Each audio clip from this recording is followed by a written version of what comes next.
Caso real en Jalisco. Los gemelos que Juana Morales escondió en el patio trasero.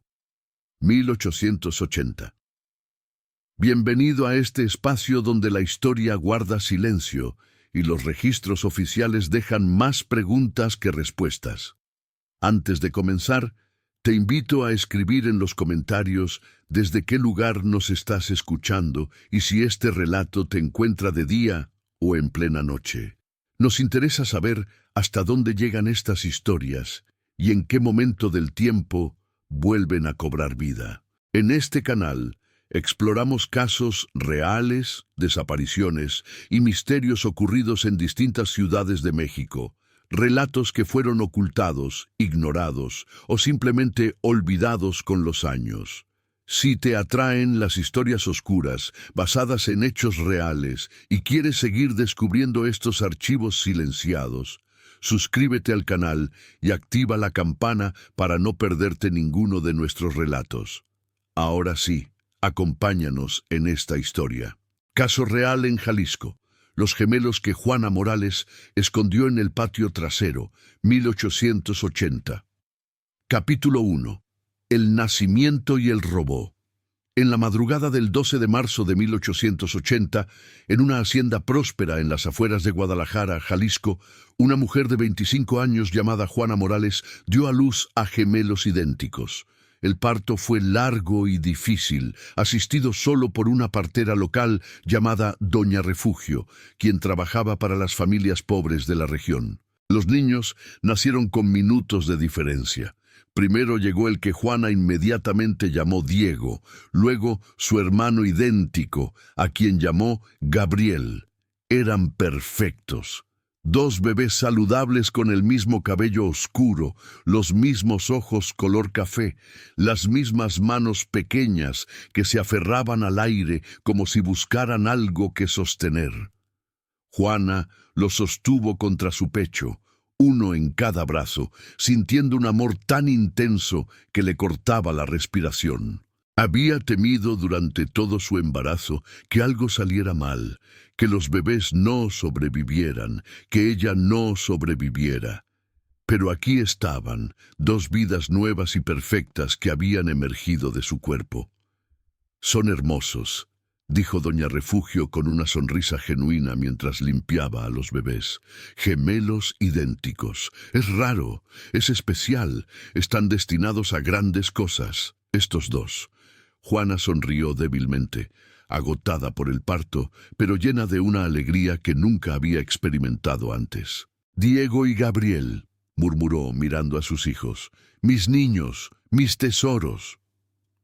Lo que Juana no sabía era que en la casa principal de la hacienda San Miguel, a solo 100 metros de distancia del cuarto de servicio, donde ella acababa de dar a luz, estaba ocurriendo una tragedia que cambiaría el destino de sus gemelos de la manera más cruel imaginable. Don Rodrigo Valenzuela, el dueño de la hacienda, y su esposa, doña Mariana, habían tenido un hijo 5 días antes. Lo habían llamado Sebastián, y era el heredero tan esperado después de años de matrimonio sin hijos. Doña Mariana tenía 38 años y había sufrido 3 abortos espontáneos antes de finalmente llevar un embarazo a término. Sebastián era su milagro, su razón de vivir, el futuro de la familia Valenzuela. Pero en la noche del 11 de marzo, apenas 36 horas antes del nacimiento de los gemelos de Juana, el pequeño Sebastián había dejado de respirar en su cuna. La causa era desconocida. Los médicos lo llamaban muerte súbita infantil, un fenómeno que a veces ocurría sin explicación. El bebé simplemente había dejado de vivir, y nadie sabía por qué. El grito de doña Mariana cuando descubrió a su hijo muerto había sido escuchado en toda la hacienda. Don Rodrigo, un hombre normalmente frío y controlado, había llorado abiertamente. El médico de la familia, el doctor Ramón Torres, había venido a examinar al bebé, pero no había nada que hacer. Sebastián estaba muerto, y con él morían las esperanzas y sueños de los Valenzuela. «¿Qué vamos a hacer?», sollozaba doña Mariana, sosteniendo el pequeño cuerpo sin vida de su hijo. ¿Cómo vamos a continuar sin él? Era todo, era nuestro futuro. Don Rodrigo, intentando ser fuerte para su esposa, no tenía respuestas. Pero su mente ya estaba trabajando, buscando soluciones, buscando formas de minimizar el daño a la reputación de la familia. Ya habían anunciado el nacimiento a sus amigos y socios de negocios. Ya habían comenzado a hacer planes para el bautizo, que estaba programado para dentro de 2 semanas. ¿Qué dirían cuando tuvieran que anunciar que el heredero había muerto después de solo 5 días? Fue el doctor Torres quien, en un momento de debilidad moral que lo perseguiría por el resto de su vida, sugirió la solución impensable. «Don Rodrigo», dijo el médico en voz baja, después de que doña Mariana había sido sedada y llevada a su habitación. «Tengo entendido que una de sus sirvientas, Juana Morales, está en trabajo de parto en este momento. He sido informado que espera gemelos». Don Rodrigo lo miró con ojos enrojecidos. «¿Y qué tiene eso que ver con mi situación?» El doctor Torres dudó, claramente incómodo con lo que estaba a punto de proponer. «Los gemelos idénticos. Si uno de ellos fuera presentado como su hijo Sebastián, nadie sabría la diferencia. El bebé tendría la edad correcta, y usted no tendría que enfrentar la humillación de anunciar la muerte de su heredero». El silencio que siguió fue absoluto. Don Rodrigo miraba al médico con una mezcla de horror e incipiente interés. «¿Está sugiriendo que robe el hijo de una sirvienta y lo presente como mi propio hijo?» «No es robo», respondió el doctor Torres rápidamente, racionalizando incluso mientras hablaba. «La mujer tendría otro bebé. Los gemelos son redundantes en cierto sentido. Ella todavía tendría un hijo, y usted tendría un heredero. Nadie sufriría realmente». Era una lógica monstruosa, basada en la suposición de que los hijos de los pobres importaban menos, que tener 2 hijos era un lujo que las sirvientas no necesitaban realmente.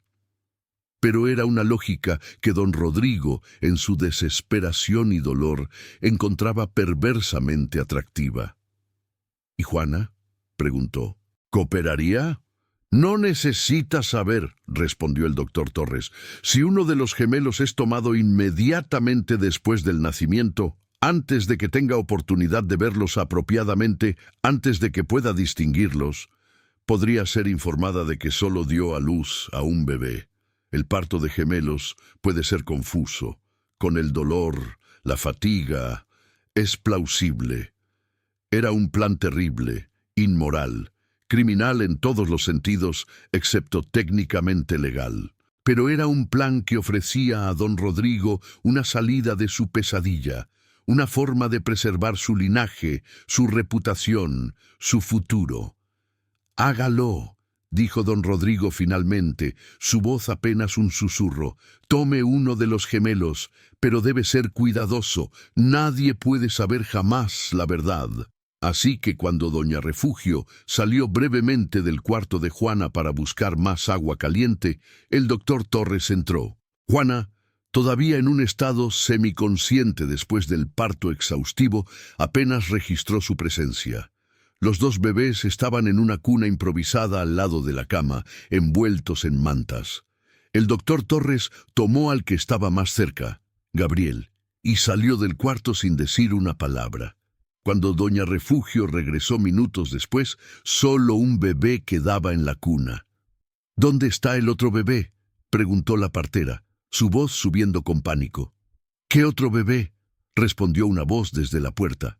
Era doña Carmen, el ama de llaves de la casa principal, quien había sido instruida por don Rodrigo sobre qué decir. «Solo hubo un bebé. Debe estar confundida, doña Refugio. A veces, en partos difíciles, las parteras creen ver cosas que no están allí». «Pero yo vi 2 bebés», insistió doña Refugio, «gemelos idénticos, los limpié yo misma». «Estaba oscuro, estaba cansada. Vio doble», dijo doña Carmen firmemente. «Solo hay un bebé. Mírelo ahí, Un niño saludable, eso es todo. Doña Refugio miró a Juana, quien estaba comenzando a despertar completamente. Juana, tú sabes, tuviste gemelos, ¿verdad? Dímelo. Juana, confundida y todavía desorientada, miró hacia la cuna. Vio un bebé, solo uno.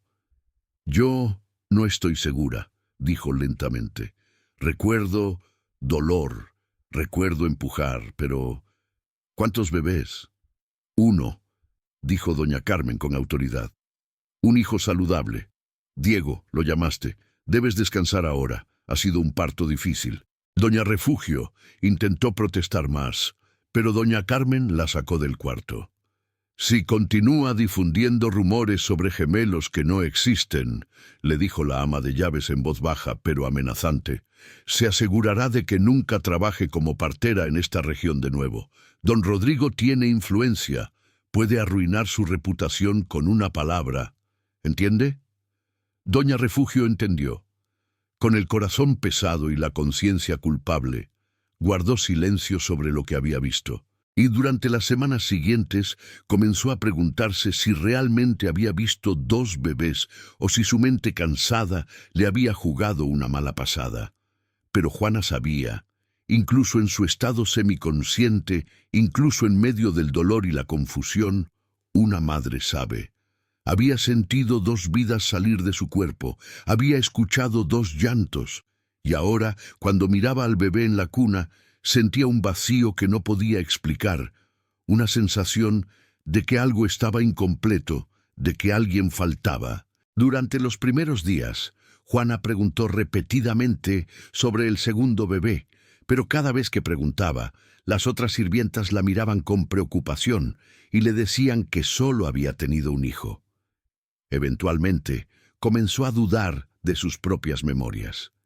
Había sido todo un sueño, una fantasía inducida por el dolor del parto, pero en lo profundo de su corazón, Juana sabía la verdad.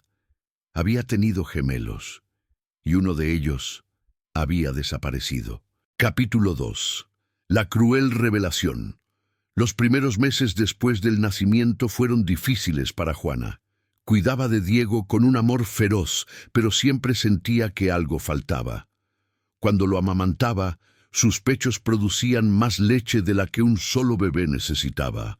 Cuando lo sostenía, sus brazos parecían tener espacio para otro. Y por las noches, a veces escuchaba llantos que venían de la dirección de la casa principal.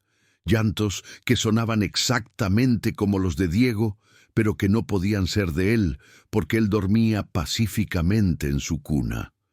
Las otras sirvientas notaban el estado extraño de Juana. Está obsesionada con la idea de que tuvo gemelos, susurraban entre ellas. Pobre mujer, el parto debe haberla afectado la mente. Pero había una sirvienta, una mujer mayor llamada Beatriz, que había trabajado para los Valenzuela durante 20 años, que sabía más de lo que decía. Beatriz había estado en la casa principal la noche que el pequeño Sebastián había muerto. Había visto el cuerpo del bebé ser envuelto en sábanas blancas, y al día siguiente había visto al doctor Torres entrar apresuradamente con un bebé envuelto en mantas, un bebé que de repente era presentado como el heredero vivo y saludable de los Valenzuela. Beatriz no era tonta. Había puesto las piezas juntas. El bebé Valenzuela muerto, los gemelos de Juana naciendo la misma noche, la repentina aparición de un heredero saludable. Pero Beatriz también era una sobreviviente. Sabía que hablar podría costarle no solo su empleo, sino posiblemente su vida. Así que guardaba silencio, observando la tragedia desarrollarse con culpa creciente. Cuando Diego tenía 3 meses, Juana fue asignada a trabajar en la casa principal durante el día. Su tarea era ayudar con la limpieza y la lavandería, dejando a Diego con otra sirvienta mientras ella trabajaba. Era un arreglo común para las sirvientas que tenían hijos pequeños. Fue durante una de estas jornadas de trabajo que Juana vio por primera vez al bebé que los Valenzuela presentaban como su hijo Sebastián. Estaba limpiando el pasillo fuera de la habitación del bebé cuando escuchó un llanto. Sin pensar, su cuerpo respondió instintivamente al sonido de un bebé necesitado. Se acercó a la puerta entreabierta y miró adentro. Lo que vio la dejó paralizada. En una cuna elaborada de madera tallada, vestido con ropas finas de lino blanco, yacía un bebé que era idéntico a Diego. No similar, idéntico. El mismo cabello oscuro que se rizaba en la nuca, la misma pequeña marca de nacimiento en forma de luna en el hombro izquierdo, los mismos ojos color café, las mismas manos pequeñas. Juana sintió que el suelo se movía bajo sus pies. Sus manos comenzaron a temblar. Este bebé era el gemelo de Diego. Tenía que serlo. No podía ser coincidencia. No podía ser que dos bebés fueran tan idénticamente parecidos sin ser hermanos. ¿Qué estás haciendo aquí? La voz áspera de doña Carmen la sobresaltó. El ama de llaves había entrado al pasillo sin que Juana la escuchara. Se supone que debes estar limpiando el salón, no merodeando por las habitaciones de los niños. Yo escuché llorar al bebé, tartamudeó Juana. Solo quería ver si necesitaba algo. El joven Sebastián no es tu preocupación, respondió doña Carmen fríamente. Tiene su propia niñera, regresa a tu trabajo inmediatamente. Pero Juana no podía moverse. Seguía mirando al bebé en la cuna, su mente luchando por procesar lo que estaba viendo. Él se parece a mi hijo, dijo finalmente, su voz apenas un susurro. Doña Carmen se tensó visiblemente. Tonterías, todos los bebés se parecen a esa edad. Ahora vete antes de que informe a don Rodrigo sobre tu comportamiento inapropiado. Juana se fue, pero su mente estaba en caos. Durante el resto del día apenas podía concentrarse en su trabajo. Cuando regresó a su cuarto esa noche y miró a Diego durmiendo en su cuna, supo con certeza absoluta que el bebé en la casa principal era el gemelo de su hijo. No sabía cómo o por qué, pero sabía que era verdad. Durante las semanas siguientes, Juana encontraba excusas para pasar cerca de la habitación del bebé Valenzuela. Cada vez que lo veía, su convicción se fortalecía. Este era su hijo.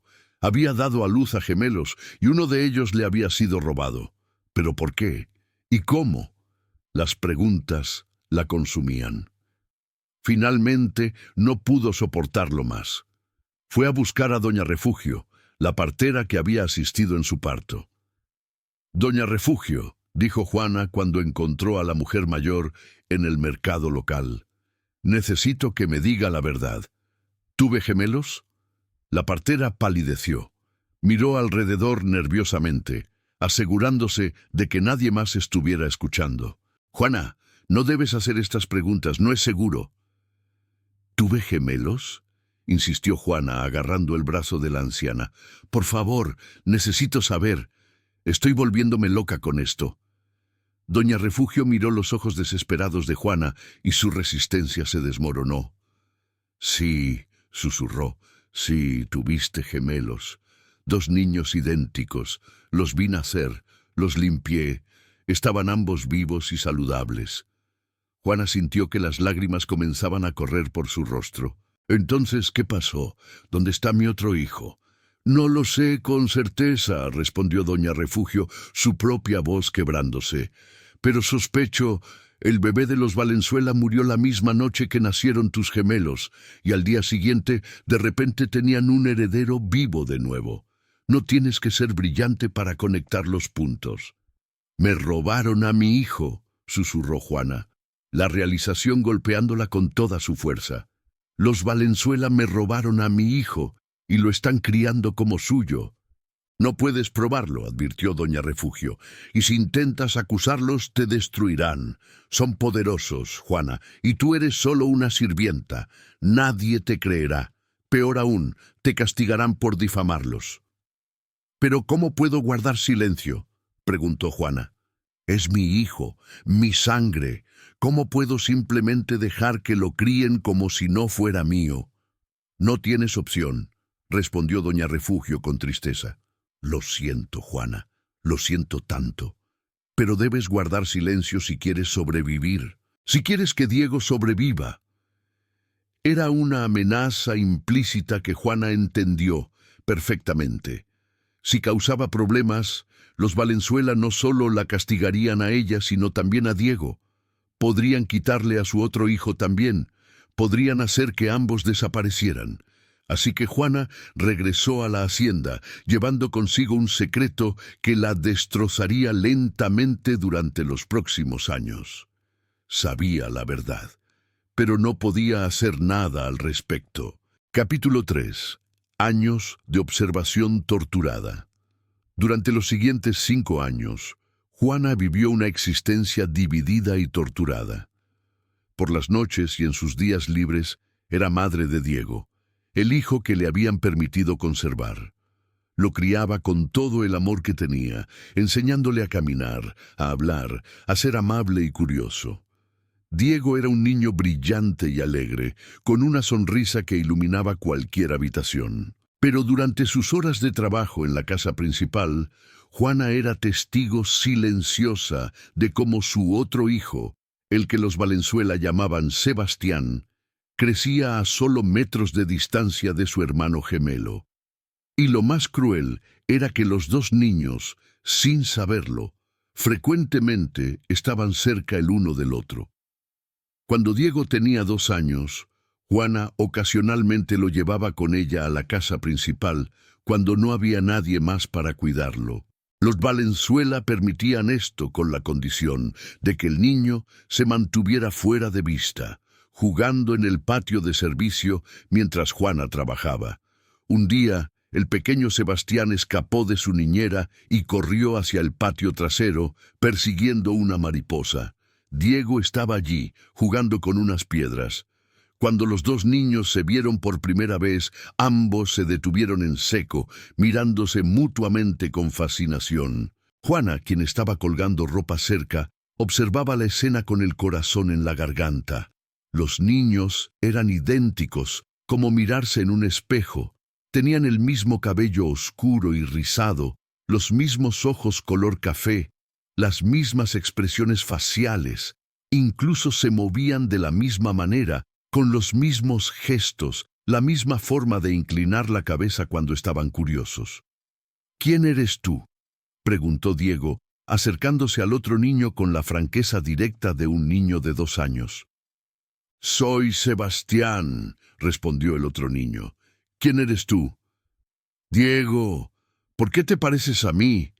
Era una pregunta que ninguno de los niños podía responder, pero que penetraba directamente al corazón de Juana. Antes de que pudieran continuar la conversación, la niñera de Sebastián llegó corriendo, tomando al niño en brazos. «Joven Sebastián, no debe estar aquí», dijo la niñera con pánico, mirando a Juana con sospecha. Doña Mariana se molestaría si supiera que estaba jugando con los hijos de los sirvientes. Se llevó a Sebastián, quien miraba hacia atrás con curiosidad hacia Diego. Los gemelos se habían visto por primera vez, sin saber que eran hermanos, sin saber que compartían la misma sangre, la misma madre, el mismo momento de nacimiento. Juana tuvo que apartar la mirada, sus ojos llenándose de lágrimas que no podía permitirse derramar. Esta sería la primera de muchas veces que vería a sus 2 hijos juntos, pero separados, por barreras invisibles de clase y circunstancia. A medida que los años pasaban, Juana observaba cómo sus gemelos crecían en mundos completamente diferentes. Diego, criado como hijo de una sirvienta, usaba ropa remendada, jugaba con juguetes hechos de madera y tela, comía frijoles y tortillas, aprendía a trabajar desde muy joven. Sebastián, criado como heredero de los Valenzuela, usaba ropas finas, tenía juguetes importados de Europa, comía las mejores comidas, recibía educación de tutores privados. Pero a pesar de estas diferencias en sus circunstancias, los gemelos desarrollaban personalidades sorprendentemente similares. Ambos eran niños alegres y curiosos. Ambos amaban los animales y pasaban horas observando los pájaros y los insectos.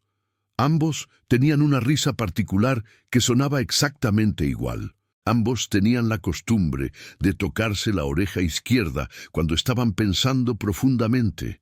Juana observaba estas similitudes con una mezcla de maravilla y dolor. La naturaleza era más fuerte que la crianza. A pesar de crecer en ambientes radicalmente diferentes, los gemelos seguían siendo fundamentalmente los mismos.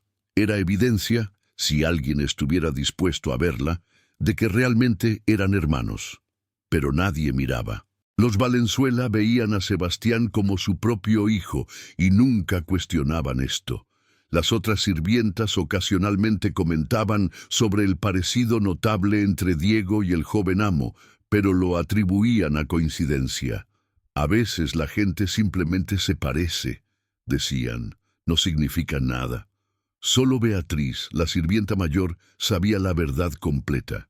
Y ocasionalmente, cuando nadie más estaba mirando, le daba a Juana miradas de comprensión y compasión.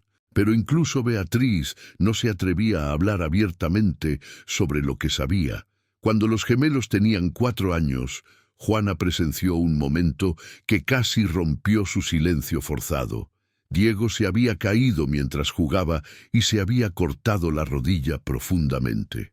Juana lo llevó corriendo a la cocina de la casa principal, donde sabía que había suministros médicos. Doña Mariana estaba allí, supervisando la preparación de la cena. Cuando vio a Diego sangrando, su rostro mostró una expresión extraña, una mezcla de preocupación instintiva, seguida de confusión. «¿Qué le pasó al niño?», preguntó, acercándose.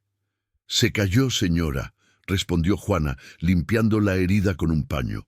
«Solo es un corte. Estará bien». Doña Mariana miró al niño más de cerca, y Juana vio el momento exacto en que la mujer notó el parecido con su propio hijo. El color drenó de su rostro. Sus manos comenzaron a temblar. Se parece mucho a Sebastián», susurró doña Mariana casi para sí misma. «Los niños a veces se parecen, señora», dijo Juana cuidadosamente, su corazón latiendo fuerte. «No significa nada». Doña Mariana la miró con ojos penetrantes. «¿Cuántos años tiene tu hijo?» «4, señora. La misma edad que el joven Sebastián». Hubo un momento de silencio cargado. Juana podía ver a doña Mariana procesando esta información, conectando puntos, comenzando a cuestionar. Pero entonces, como si una puerta se cerrara en su mente, la expresión de doña Mariana se endureció. «Es solo coincidencia», dijo firmemente, más para convencerse a sí misma que a Juana. «Muchos niños se parecen a esa edad. No significa nada». Y con eso, doña Mariana se dio la vuelta y salió de la cocina, negándose a enfrentar la verdad que había comenzado a emerger en su conciencia.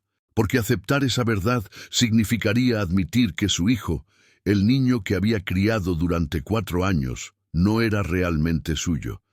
Y eso era algo que no podía permitirse creer. Juana terminó de vendar la rodilla de Diego con manos temblorosas. Había estado tan cerca de que la verdad fuera revelada.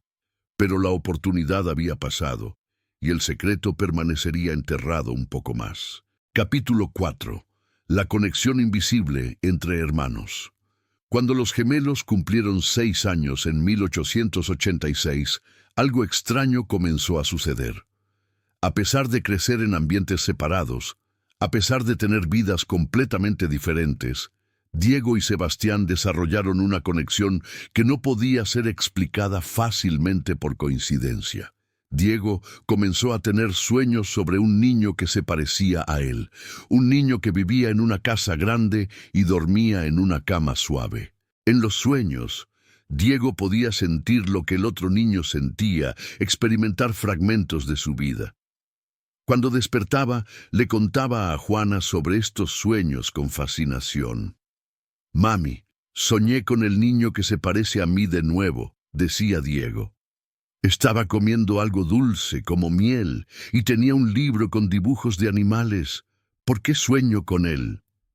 Juana no sabía qué responder. ¿Era posible que los gemelos, separados pero conectados por lazos de sangre, de alguna manera se sintieran el uno al otro incluso sin saberlo conscientemente? Sebastián, por su parte, también experimentaba algo similar. Le contaba a su niñera sobre sueños de otro niño, uno que vivía de manera más simple, pero que parecía feliz.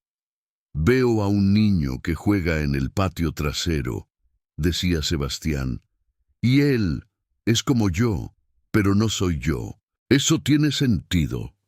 La niñera, una mujer joven llamada Isabel, simplemente le decía que eran solo sueños, que no significaban nada. Pero privadamente se preguntaba sobre estos sueños recurrentes. Había escuchado historias sobre gemelos que podían sentir las experiencias del otro, incluso cuando estaban separados. Era posible. Los gemelos también comenzaron a desarrollar hábitos y preferencias idénticas sin ninguna influencia externa que pudiera explicarlos. Ambos amaban el color azul. Ambos tenían miedo de los truenos. Ambos preferían comer frutas sobre dulces. Ambos tenían la costumbre de cantar suavemente para sí mismos cuando estaban concentrados en una tarea. Juana observaba estas sincronicidades con un dolor constante en el corazón. Cada similitud era evidencia de que los niños eran hermanos, que compartían no solo apariencia física, sino también temperamento, preferencias, incluso patrones de pensamiento. Pero esa evidencia no tenía valor en un mundo que había decidido que Sebastián era un Valenzuela y Diego era simplemente el hijo de una sirvienta. En una ocasión, cuando ambos niños tenían 7 años, hubo un incidente que reveló la profundidad de su conexión de una manera inquietante. Diego estaba jugando en el patio de servicio, cuando de repente se detuvo, llevándose una mano al brazo derecho y gritando de dolor. «¡Me duele!», lloró. «¡Mi brazo me duele!». Juana corrió hacia él, examinando su brazo pero sin encontrar ninguna marca o lesión.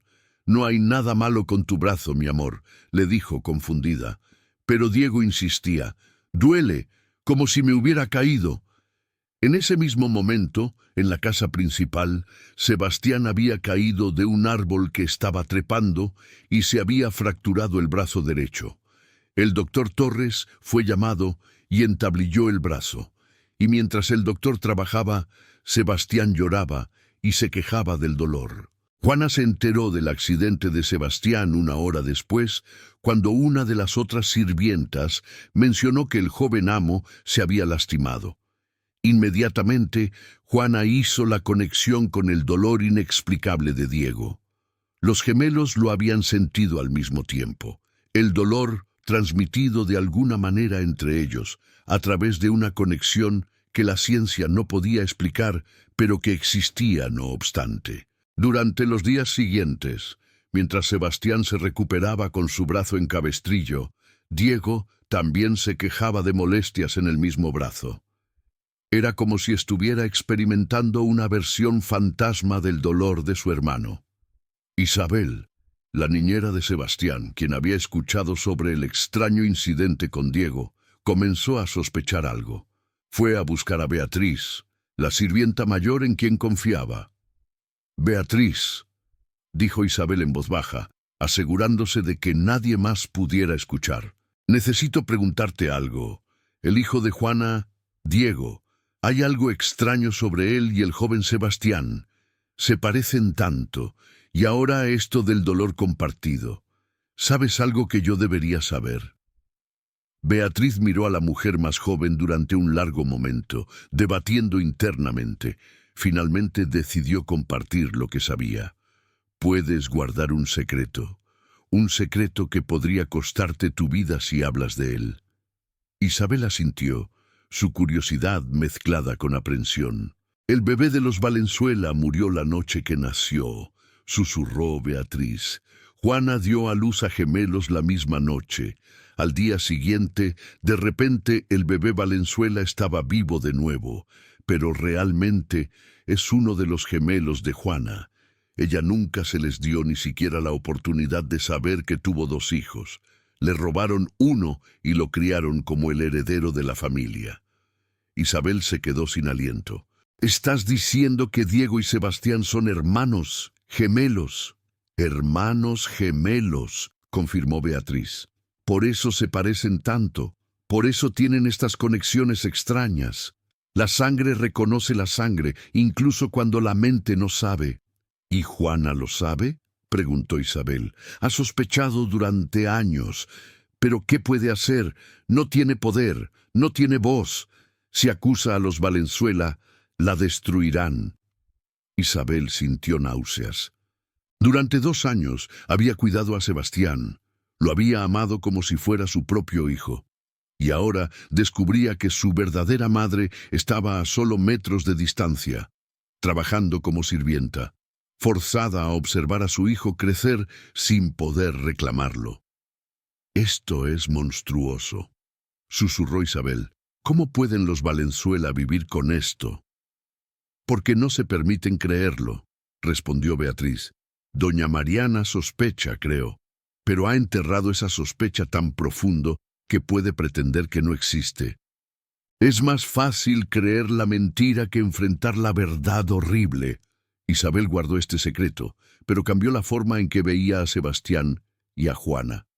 Comenzó a buscar oportunidades para permitir que Juana estuviera cerca de Sebastián, inventando razones para que la sirvienta necesitara trabajar en áreas donde el niño estaba.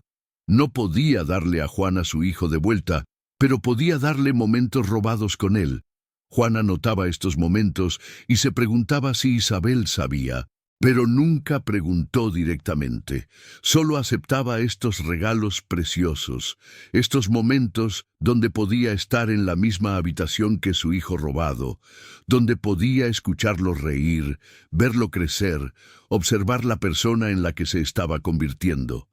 Y los gemelos, sin saber que eran hermanos, continuaban creciendo lado a lado, sus vidas paralelas pero separadas por una mentira que había comenzado la noche de su nacimiento y que continuaba creciendo con cada día que pasaba. Capítulo 5. El intento de revelar la verdad. En 1889, cuando los gemelos tenían 9 años, Juana finalmente llegó al punto de ruptura. Durante 9 años había guardado silencio, había observado a su hijo robado crecer creyendo que era alguien que no era. Había vivido con el conocimiento de que sus gemelos no sabían de la existencia del otro. El peso de este secreto se había vuelto insoportable. Lo que finalmente la empujó a actuar fue ver a Diego enfermarse gravemente. El niño había contraído una fiebre alta que lo dejó delirando durante días. Juana pasó noches sin dormir cuidándolo, temiendo que pudiera perderlo, y durante esas noches oscuras pensaba en Sebastián, en el hermano que Diego no sabía que tenía. «Si Diego muere», pensaba Juana, «nunca sabrá que tuvo un gemelo, nunca conocerá a su hermano. Y Sebastián pasará toda su vida sin saber que tiene familia real más allá de la mentira de los Valenzuela». Cuando Diego finalmente se recuperó, Juana tomó una decisión. Necesitaba intentar revelar la verdad sin importar las consecuencias. No podía continuar viviendo con este secreto. Necesitaba al menos intentar darles a sus hijos el conocimiento de quiénes realmente eran. Primero fue a buscar a Doña Refugio, la partera a quien había asistido en el nacimiento. «Necesito que venga conmigo a hablar con los Valenzuela», le dijo. «Necesito que les diga lo que vio la noche que nacieron mis hijos». Pero Doña Refugio, ahora una anciana de más de 70 años, se negó. «Juana, han pasado 9 años. Si no hablé entonces, ¿por qué hablaría ahora? Solo traería problemas para ambas. Para ti, para mí, para los niños. Déjalo ir». Sin el testimonio de la partera, Juana decidió ir directamente a don Rodrigo. Era un riesgo enorme, pero sentía que no tenía otra opción. Una tarde, cuando don Rodrigo estaba solo en su estudio, Juana pidió permiso para hablar con él. El hacendado, sorprendido por esta petición inusual, accedió. «¿Qué es tan importante que necesitas interrumpir mi trabajo?», preguntó con irritación. Juana respiró profundo, preparándose para las palabras que cambiarían todo. Don Rodrigo, hay algo que necesita saber sobre su hijo Sebastián y sobre mi hijo Diego. ¿Qué sobre ellos?, preguntó don Rodrigo, su voz adquiriendo un tono de advertencia. Son hermanos, dijo Juana, las palabras saliendo en un torrente. Gemelos. La noche que nació su primer hijo, el bebé murió. Yo di a luz a gemelos idénticos esa misma noche, y uno de mis hijos fue tomado y presentado como su heredero. Sebastián no es su hijo biológico, es mi hijo. Diego es su hermano gemelo. El silencio que siguió fue absoluto. Don Rodrigo se quedó completamente quieto, su rostro convirtiéndose en una máscara de piedra. Cuando finalmente habló, su voz era peligrosamente tranquila. Eso es una acusación muy seria. ¿Tienes alguna prueba? Míralos, suplicó Juana. Son idénticos. Tienen las mismas marcas de nacimiento, los mismos gestos, las mismas preferencias, incluso sienten el dolor del otro. Son gemelos, don Rodrigo, y usted lo sabe. En lo profundo de su corazón, sabe que es verdad. Don Rodrigo se levantó lentamente de su escritorio. Lo que sé, dijo con voz fría, es que eres una sirvienta que está haciendo acusaciones infundadas contra tu patrón. Lo que sé es que has inventado una fantasía en tu mente desequilibrada. Y lo que sé es que esto no puede ser tolerado. ¡No es una fantasía!, gritó Juana, la desesperación venciendo su cautela. Sebastián es mi hijo. Me lo robaron. Y tengo derecho a que él sepa la verdad. No tienes ningún derecho, respondió don Rodrigo, su voz subiendo en volumen. Eres una sirvienta. Sebastián es mi hijo, criado en esta casa desde su nacimiento. El hecho de que tu hijo se parezca a él es mera coincidencia. Y si continúas difundiendo estas mentiras, las consecuencias serán severas. Juana intentó continuar argumentando, pero don Rodrigo llamó a su capataz. Saca a esta mujer de mi estudio y asegúrate de que entienda que si vuelve a hacer tales acusaciones será castigada severamente. El capataz, un hombre grande llamado Antonio, tomó a Juana del brazo y la arrastró fuera del estudio. Pero Juana no había terminado. Durante los días siguientes intentó hablar con doña Mariana, con el doctor Torres, con cualquiera que pudiera escuchar. Cada intento fue rechazado. Doña Mariana se negó incluso a verla. El doctor Torres amenazó con llamar a las autoridades si continuaba acosándolo. Las otras sirvientas, asustadas por asociación, comenzaron a evitarla. Solo Isabel, la niñera, mostró algo de compasión. Juana, entiendo lo que estás tratando de hacer, le dijo en privado. Sé que es verdad, pero no tienes poder para cambiar nada. Solo te lastimarás a ti misma y posiblemente a los niños también. Por favor, detente antes de que sea demasiado tarde. Pero Juana no podía detenerse. La necesidad de que sus hijos conocieran la verdad había crecido hasta convertirse en una obsesión. Finalmente, en un acto de desesperación, intentó hablar directamente con Sebastián. Lo encontró jugando solo en el jardín una tarde. Se acercó cuidadosamente, asegurándose de que nadie más estuviera cerca. «Sebastián», dijo suavemente. El niño la miró con curiosidad. Había visto a Juana muchas veces, por supuesto, pero nunca habían hablado directamente. «¿Sí? ¿Eres una de las sirvientas?» «Sí», respondió Juana, su corazón latiendo furiosamente. «Pero también soy... Hay algo que necesito decirte sobre quién eres realmente». «¿Qué quieres decir?», preguntó el niño frunciendo el ceño con confusión. Juana respiró profundo. «Tienes un hermano gemelo. Su nombre es Diego. Yo soy tu madre también, la verdadera». Sebastián la miraba con ojos grandes, claramente confundido y un poco asustado. «Eso no tiene sentido. Mi madre es doña Mariana, y no tengo un hermano. ¿Por qué estás diciendo estas cosas? Porque son verdad, insistió Juana, lágrimas comenzando a correr por su rostro. Por favor, tienes que creerme. Mira a Diego. Pregunta por qué se parece exactamente a ti. Pregunta por qué naciste la misma noche que él. Pregunta por qué. ¡Aléjate de mi hijo! La voz de doña Mariana cortó el aire como un látigo. La mujer había salido de la casa y había presenciado los últimos momentos de la conversación. Corrió hacia ellos, su rostro rojo de rabia. ¿Cómo te atreves a llenar su cabeza con tus mentiras? Sebastián corrió hacia su madre, asustado por la intensidad de la situación. «Mamá, ¿qué está pasando?» «Nada, mi amor», dijo doña Mariana, abrazando a su hijo protectoramente mientras miraba a Juana con odio. «Esta mujer está enferma de la cabeza. Guardias, llévensela». 2 guardias de la hacienda llegaron y agarraron a Juana, arrastrándola mientras ella gritaba: «Sebastián, Diego, son hermanos, tienen que saber, Sebastián, eres mi hijo, mi hijo». Sebastián observaba la escena con ojos llenos de confusión y miedo, aferrándose a su madre. «Es verdad, mamá. Tengo un hermano. Esa mujer es...» «No», dijo doña Mariana firmemente, aunque su voz temblaba ligeramente. «No es verdad. Ella está loca. Tú eres mi hijo, solo mío. No tienes hermanos. Y esa mujer no volverá a molestarte jamás».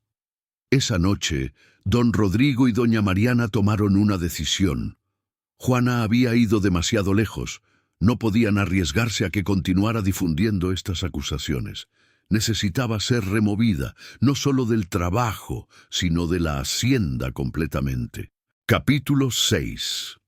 La separación forzada.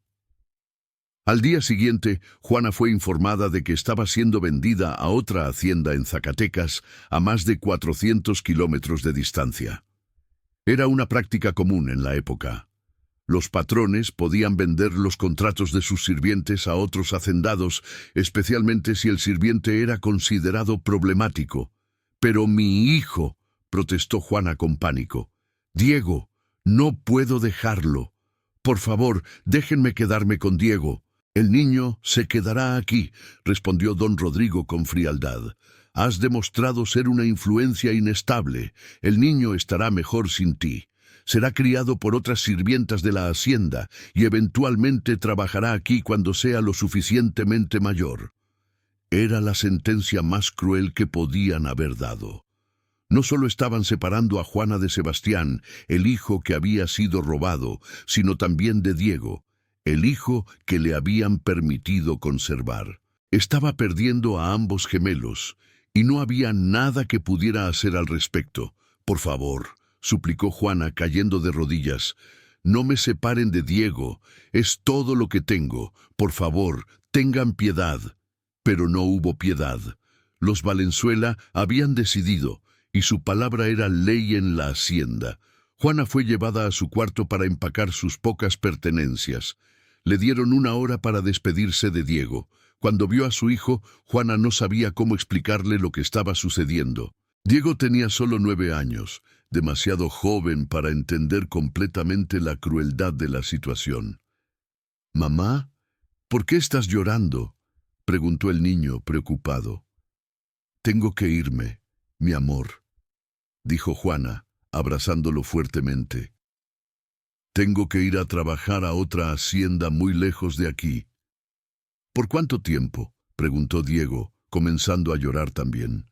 «No lo sé», admitió Juana. Tal vez por mucho tiempo». «No quiero que te vayas», lloró Diego, aferrándose a ella. «Por favor, no me dejes». Juana sostuvo a su hijo, memorizando el tacto de su cuerpo pequeño, el olor de su cabello, el sonido de su voz. Sabía que podría ser la última vez que lo viera. «Escúchame», le dijo, sosteniéndolo a distancia de brazo para poder mirar sus ojos. «Necesito que recuerdes algo muy importante. Tienes un hermano, un gemelo. Su nombre es Sebastián y vive en la casa principal». «¿El niño que se parece a mí?», preguntó Diego, enjugándose las lágrimas. «Sí, Él es tu hermano, tu gemelo. Nacieron la misma noche, y algún día, cuando seas mayor, necesitas encontrar la verdad. Necesitas saber quién eres realmente. Diego no entendía completamente lo que su madre estaba diciendo, pero asintió. Lo recordaré, mamá.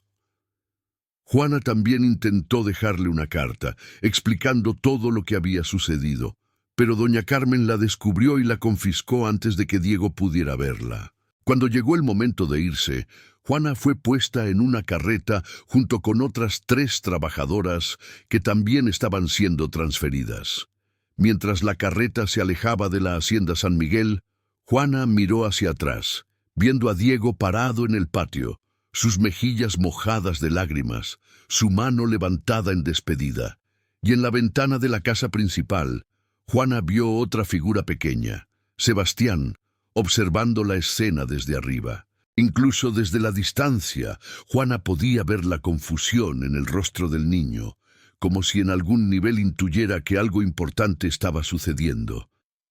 Los gemelos observaban a su madre alejarse, uno sabiendo que era su madre, el otro sin tener idea. Pero ambos sentían la pérdida, una sensación de que algo vital estaba siendo arrancado de sus vidas. En la hacienda en Zacatecas, donde Juana fue enviada, las condiciones eran mucho peores que en San Miguel. El trabajo era más duro, los patrones más crueles, la comida más escasa, pero nada de eso importaba a Juana. Lo único que le importaba era que había perdido a ambos de sus hijos. Escribió cartas, docenas de cartas, a Diego, intentando mantener contacto, pero nunca recibió respuestas. No sabía si Diego las estaba recibiendo o si estaban siendo interceptadas. La distancia de 400 kilómetros podría haber sido 400.000. Efectivamente, había perdido a sus hijos para siempre. De vuelta en la hacienda San Miguel, los gemelos continuaban creciendo lado a lado, pero separados. Diego, ahora sin su madre, fue puesto bajo el cuidado de Beatriz, la sirvienta mayor. El niño cayó en una depresión, preguntándose constantemente por qué su madre había sido enviada lejos, si había sido su culpa, si alguna vez la volvería a ver. Beatriz intentaba consolarlo, pero ¿qué podía decir? No podía decirle la verdad completa, que su madre había sido castigada por intentar revelar que él y Sebastián eran hermanos. Así que simplemente lo sostenía cuando lloraba y le decía que su madre lo amaba, dondequiera que estuviera. Sebastián, por su parte, estaba inquieto. Las palabras de Juana habían plantado una semilla de duda en su mente. Comenzó a observar a Diego más de cerca cuando lo veía en el patio. El parecido era innegable, y recordaba los sueños que había tenido, los momentos de conexión extraña que no podía explicar. Una noche, Sebastián le preguntó a doña Mariana, «Mamá, ¿es posible que tenga un hermano que no conozco?» Doña Mariana se tensó visiblemente. «¿Por qué preguntas eso? La mujer que fue enviada lejos dijo que Diego era mi hermano, mi gemelo. ¿Es verdad?» «No», respondió doña Mariana con firmeza. «Esa mujer estaba enferma de la cabeza. Tú eres mi único hijo. No tienes hermanos, y no quiero que vuelvas a mencionar esto nunca más. ¿Entendido?» Sebastián asintió, pero la duda permanecía. Durante los años siguientes, esa duda crecería, alimentada por cada momento en que veía a Diego, por cada similitud que notaba, por cada sueño extraño que compartían. Los gemelos crecerían juntos pero separados, hermanos que no sabían que eran hermanos, compartiendo sangre y madre pero viviendo vidas completamente diferentes. Y Juana, a 400 kilómetros de distancia, vivía con el dolor de saber que sus hijos estaban creciendo sin ella, sin conocerse el uno al otro, sin saber la verdad de quiénes realmente eran. Capítulo 7. Los años de separación y el destino final. Juana pasó los siguientes 15 años en la hacienda en Zacatecas, trabajando en condiciones brutales, su cuerpo deteriorándose por el trabajo duro y su espíritu quebrado por la separación de sus hijos. Nunca dejó de escribir cartas, aunque ninguna fue respondida. Nunca dejó de pensar en Diego y Sebastián, preguntándose cómo estaban, si estaban vivos, si alguna vez conocerían la verdad. En 1904, a la edad de 49 años, Juana cayó gravemente enferma. Una infección pulmonar que no fue tratada apropiadamente se convirtió en tuberculosis. Sabía que estaba muriendo y lo único que quería era ver a sus hijos una última vez. Escribió una carta final, no a sus hijos, sino al doctor Torres, el médico que había participado en el robo original. «Doctor», escribió con mano temblorosa, «usted sabe la verdad de lo que sucedió hace 24 años. Por favor, antes de que muera, dígales a mis hijos la verdad. Déjelos saber que son hermanos. Es todo lo que pido». El doctor Torres, ahora un anciano de más de 70 años, recibió la carta y por primera vez en casi un cuarto de siglo sintió el peso completo de su culpa. Había participado en el robo de un niño, había separado a gemelos, había arruinado la vida de una madre. Y por todo eso, nunca había enfrentado ninguna consecuencia. Decidió, en un acto tardío de conciencia, ir a la hacienda San Miguel y contar la verdad. Pero cuando llegó, descubrió que las cosas habían cambiado significativamente. Don Rodrigo había muerto 2 años antes. Doña Mariana vivía recluida en la casa principal, raramente saliendo. Sebastián, ahora un hombre de 24 años, manejaba los asuntos de la hacienda, y Diego, también de 24 años, trabajaba como capataz menor, una posición de relativa autoridad para alguien de su origen. El doctor Torres pidió hablar con ambos hombres. Cuando estuvieron juntos en la misma habitación, la similitud era aún más sorprendente que en su infancia. Eran idénticos en casi todos los aspectos: altura, complexión, rasgos faciales. Solo sus ropas y su porte diferían, productos de sus crianzas diferentes. «¿Por qué nos ha llamado aquí?», preguntó Sebastián con cierta impaciencia. El doctor Torres respiró profundo. «Porque hay algo que necesitan saber, algo que debieron haber sabido hace 24 años. Durante la siguiente hora, el doctor Torres contó toda la historia. La muerte del bebé Valenzuela original, el nacimiento de los gemelos de Juana, la decisión de tomar a uno de los gemelos y presentarlo como el heredero de los Valenzuela, la separación forzada de Juana de ambos, de sus hijos, cuando intentó revelar la verdad. «Ustedes son hermanos», concluyó el médico. «Hermanos gemelos. Sebastián, tú no eres hijo de don Rodrigo y doña Mariana por sangre, eres hijo de Juana Morales, y Diego es tu gemelo, nacido minutos después de ti». El silencio que siguió fue absoluto. Los dos hombres se miraron el uno al otro, procesando esta información imposible. 24 años de vidas vividas en paralelo, sin saber que eran hermanos, sin saber que compartían el mismo momento de nacimiento, la misma madre. «¿Esto es verdad?», preguntó Sebastián finalmente, su voz apenas un susurro. «¿Mi madre? ¿Doña Mariana? ¿Ella sabe esto?». «Ella sabe», confirmó el doctor Torres, «o al menos siempre ha sospechado, pero eligió creer la mentira porque era más fácil que enfrentar la verdad». Diego se había quedado completamente quieto, lágrimas silenciosas corriendo por su rostro. «Mi madre, Juana, ella intentó decirle la verdad a todos, y fue castigada por eso. Fue enviada lejos». «Sí», dijo el doctor Torres, «y ahora está muriendo en Zacatecas, sola, sin haber visto a ninguno de ustedes durante 15 años. Escribió pidiéndome que les contara la verdad antes de que sea demasiado tarde». Sebastián y Diego se miraron de nuevo, esta vez con una comprensión creciente. Los sueños compartidos, el dolor en el brazo que ambos habían sentido, las preferencias idénticas, las conexiones extrañas que nunca habían podido explicar. Todo tenía sentido ahora. «Tenemos que ir a verla», dijo Diego de repente. «Nuestra madre. Tenemos que ir a Zacatecas antes de que muera». Sebastián asintió, aunque su mente todavía estaba en caos. «Sí, debemos ir». Los gemelos viajaron juntos a Zacatecas, el primer viaje que hacían conscientemente como hermanos. Durante el camino hablaban, compartiendo memorias, conectando puntos, descubriendo cuántas similitudes habían existido siempre entre ellos que nunca habían podido explicar. «Siempre sentí que faltaba algo», admitió Sebastián, «como si una parte de mí estuviera en otro lugar. Ahora entiendo por qué. Era tú.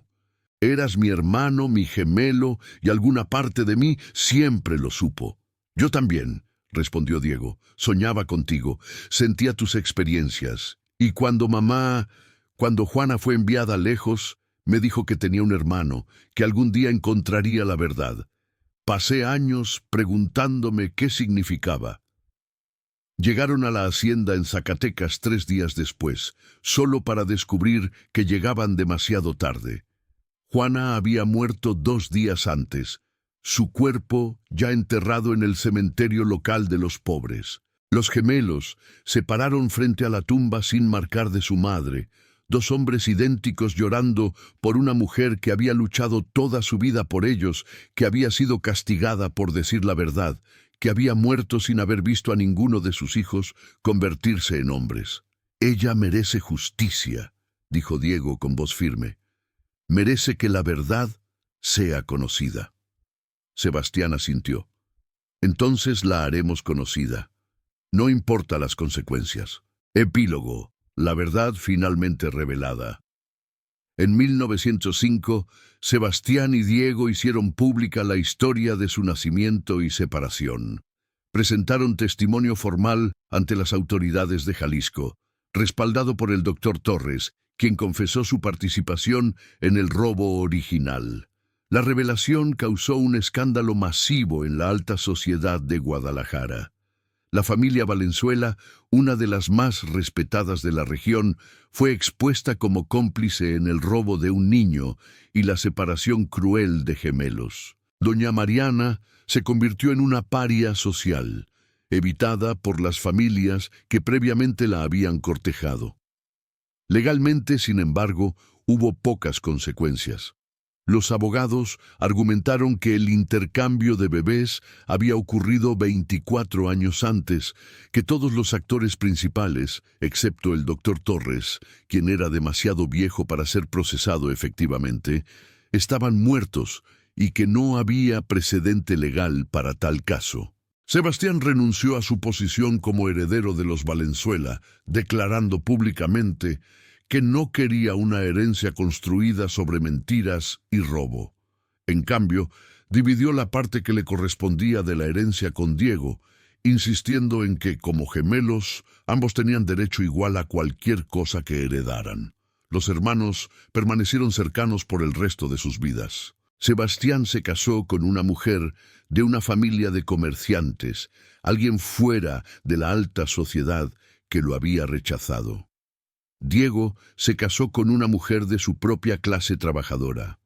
Los 2 hombres criaron a sus familias juntos, sus hijos creciendo como primos conocidos, en lugar de ser separados por clase y circunstancia como ellos lo habían sido.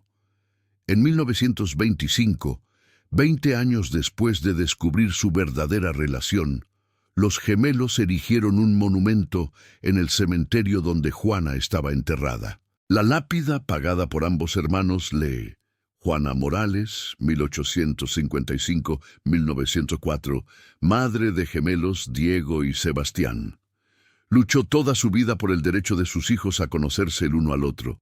Castigada por decir la verdad, murió sin ver a sus hijos reunidos. Pero no murió en vano. La verdad, aunque tarde, finalmente prevalece. La historia de Juana y sus gemelos se convirtió en un caso estudiado en las reformas laborales que siguieron a la Revolución Mexicana. Fue citada como ejemplo de los abusos que ocurrían bajo el sistema de haciendas, donde los poderosos podían robar, separar familias y reescribir identidades sin consecuencias. En años posteriores, Diego escribió un relato detallado de la historia de su familia, preservando para las generaciones futuras la memoria de su madre y el crimen que se había cometido contra ella. El manuscrito, guardado en los archivos del estado de Jalisco, permanece como testimonio de una injusticia y de la mujer que nunca dejó de luchar por sus hijos.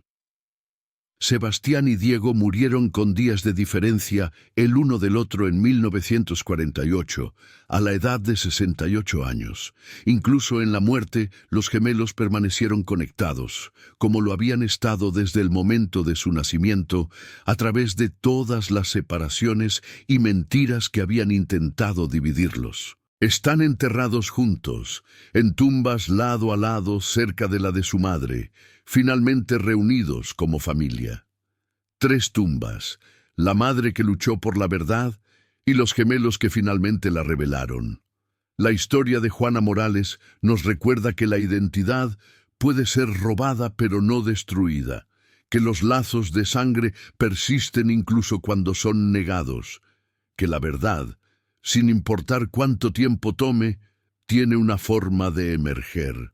Y que las madres, especialmente las madres sin poder, sin voz, sin recursos, a veces muestran el coraje más extraordinario al luchar por sus hijos contra fuerzas que parecen insuperables. Juana no vivió para ver a sus gemelos reunidos, para verlos aceptarse como hermanos, para ver la justicia incluso en su forma limitada. Pero su lucha no fue en vano, porque eventualmente la verdad fue conocida, y los gemelos del patio trasero, criados a metros de distancia sin saber quiénes eran, finalmente conocieron su historia completa y vivieron el resto de sus vidas honrando a la madre que había dado todo por ellos. Si te gustó esta historia y quieres conocer más casos reales de identidades robadas, familias separadas, y las verdades oscuras escondidas en las haciendas del México del siglo XIX, suscríbete y activa la campanita. Cada semana traemos historias documentadas que revelan las injusticias del pasado y nos recuerdan por qué debemos proteger el derecho de cada persona a conocer su verdadera identidad y su familia real. La historia de Juana Morales y sus gemelos es un recordatorio de que la verdad, sin importar cuánto intenten enterrarla, finalmente encuentra su camino hacia la luz. Comparte esta historia, recuerda sus nombres y honra su memoria, asegurándote de que tales crueldades nunca sean olvidadas.